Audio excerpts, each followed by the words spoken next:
Welcome back to Tanningcote Town. In this episode, we're just going to have a look at the electrical connections that we've used in this DC layout.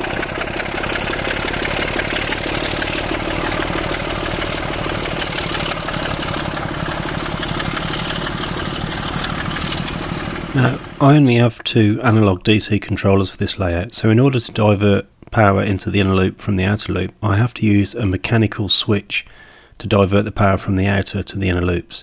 And I'll show you how to do that with a little wiring diagram. So in the diagram here we can see a little speed controller. That's just your average DC variable speed controller, and the double pole double throw switch that we'll be using to divert power to one line or the other.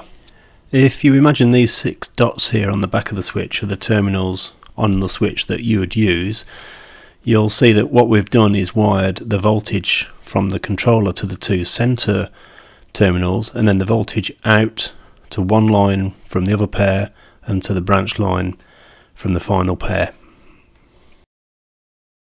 So to demonstrate this in action, I've just switched power from the main line to the branch, so I can bring my DMU back into its holding siding, and then once that's in place I'll flick the switch and we'll put power back out onto the main line again, and the 37 can take off and go and rescue whatever it is that needs rescuing.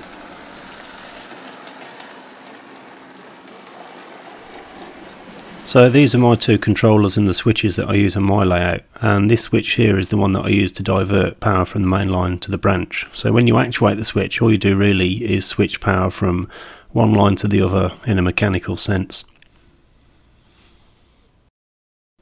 If you make sure you get the polarity of the 2 lines to match, you'll be able to open your branch line point and use branch line power to pull an engine in off the main line, and then close the point to continue shunting.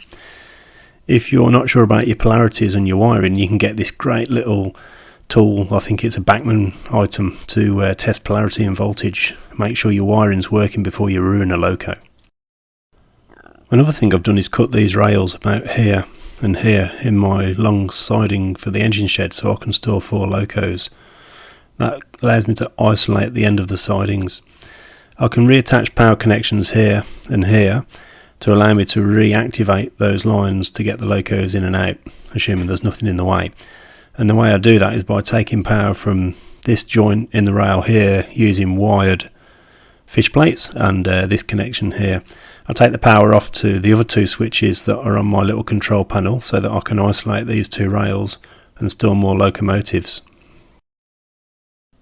If you're not very good with a soldering iron and you tend to burn yourself more than anything else, like me, then these Peco wired fish plates are the perfect way to get power to and from in and out of an area without melting your fingers off.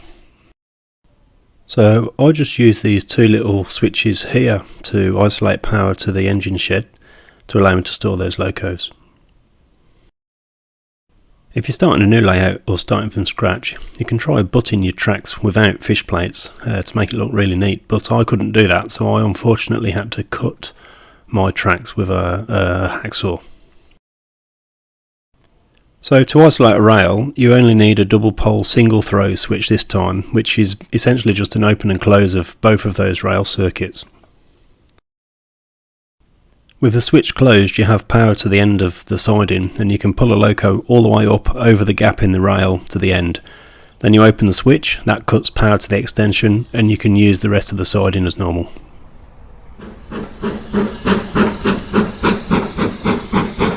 Well, that's it for now. I'm off to the pub.